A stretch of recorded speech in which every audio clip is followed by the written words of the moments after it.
ഈ വൈദ്യുതി നിരക്ക് വർധന അത് മറ്റൊരു വലിയ പ്രശ്നമായിട്ട് മാറിയിട്ടുണ്ട്. അപ്പോൾ അതിൽ ഒരു സംസ്ഥാന വ്യാപക പ്രതിഷേധത്തിന് കോൺഗ്രസ് തയ്യാറെടുക്കുകയാണ്. ഇന്നിപ്പോൾ രാത്രി പന്തംകൊളുത്തി പ്രകടനത്തിന് എല്ലാ മണ്ഡലങ്ങളിലും ആ രീതിയിലൊരു പ്ലാൻ കോൺഗ്രസിന്റെ ഭാഗത്ത് നിന്ന് ഉണ്ടായിട്ടുണ്ട്. ഈ നിരക്ക് വർധന അത് പിൻവലിക്കണമെന്ന ആവശ്യമാണ് അവർ ഉയർത്തുന്നത്.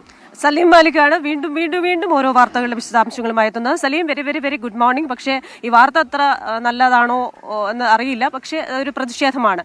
രാത്രി 7 മണിക്കാണ് ഇന്നത്തെ പ്രതിഷേധം എന്ന് മനസ്സിലാക്കുന്നത്. വൈദ്യുതി മന്ത്രി പറയുന്നത് ഒരുപാട് വൈദ്യുതി ഉപയോഗിക്കുന്നവർക്ക് മാത്രമേ പ്രശ്നം ഉണ്ടാവൂ, അല്ലാത്തവർക്ക് ഇതൊരു പ്രശ്നം ഉണ്ടാവില്ല എന്നാണ്. എന്നാലും പ്രതിപക്ഷം ഈ ഒരു പ്രതിഷേധവുമായി മുന്നോട്ട് പോകാൻ തന്നെയാണ് നിലപാട് എന്നറിയുന്നു വിവരങ്ങൾ.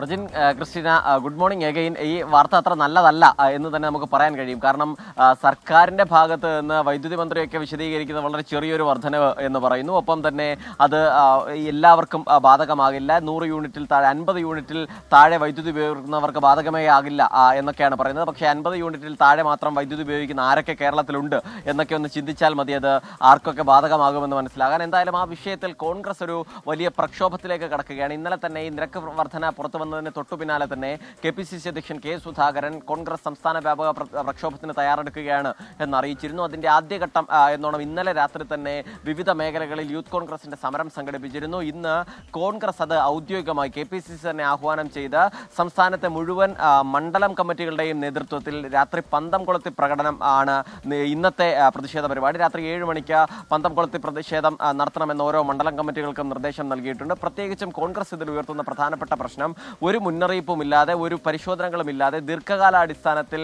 വൈദ്യുതി വാങ്ങുന്നതിനുള്ള കരാർ റദ്ദാക്കിയതാണ് ഏറ്റവും പ്രധാനപ്പെട്ട കാരണമായി ചൂണ്ടിക്കാണിക്കുന്നത്. ഒപ്പം തന്നെ ഈ വൈദ്യുതി വർധനവ് അതിൽ തന്നെ ഒളിഞ്ഞിരിക്കുന്ന അപകടങ്ങൾ കൂടി പ്രതിപക്ഷം ചൂണ്ടിക്കാണിക്കുന്നുണ്ട്. പ്രത്യേകിച്ചും നിലവിൽ 16 പൈസ യൂണിറ്റിനാണ് കൂട്ടിയിരിക്കുന്നത്. അതുകൊണ്ട് തന്നെ സർക്കാർ വിശദീകരിക്കുന്നത് വളരെ ചെറിയൊരു വർധനവ് എന്നുള്ളതാണ്. പക്ഷേ നമുക്ക് തന്നെ അത് പരിശോധിക്കുമ്പോഴറിയാം, ഒരു യൂണിറ്റിന് 16 പൈസ എന്ന് പറയുമ്പോൾ തന്നെ സ്വാഭാവികമായും സാധാരണ ഒരാൾ ഉപയോഗിക്കുന്ന ഒരു വീട്ടിൽ ഉപയോഗിക്കുന്ന സാധാരണക്കാരുടെ വീട്ടിൽ തന്നെ ആ കണക്ക് തന്നെ വല്ലാതെ വലുതാകും.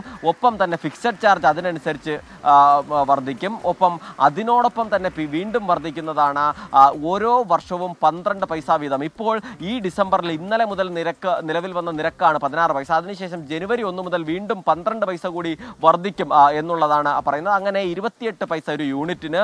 ഫിക്സഡ് ചാർജ് 100 യൂണിറ്റ് ഉപയോഗിക്കുന്നയാൾക്ക് 5 രൂപ, അതിന് മുകളിൽ ഉപയോഗിക്കുന്നയാൾക്ക് 10 രൂപ. അങ്ങനെ വല്ലാത്തൊരു പ്രഹരം എല്ലാ മനുഷ്യർക്കും എല്ലാ സാധാരണക്കാർക്കും ഏൽപ്പിക്കുന്നൊരു വൈദ്യുതി നിരക്ക് വർധനവാണ് ഉള്ളത്. അതുകൊണ്ട് തന്നെ അതിൽ സർക്കാരിനെതിരായ ഒരു ആയുധമാക്കി പ്രതിപക്ഷം അതിനെ ആ വിഷയത്തെ എടുത്തിരിക്കുന്നു. അതിൽ വലിയ സമരം ഉൾപ്പെടെ സംഘടിപ്പിക്കാനാണ് നിലവിലെ തീരുമാനവും.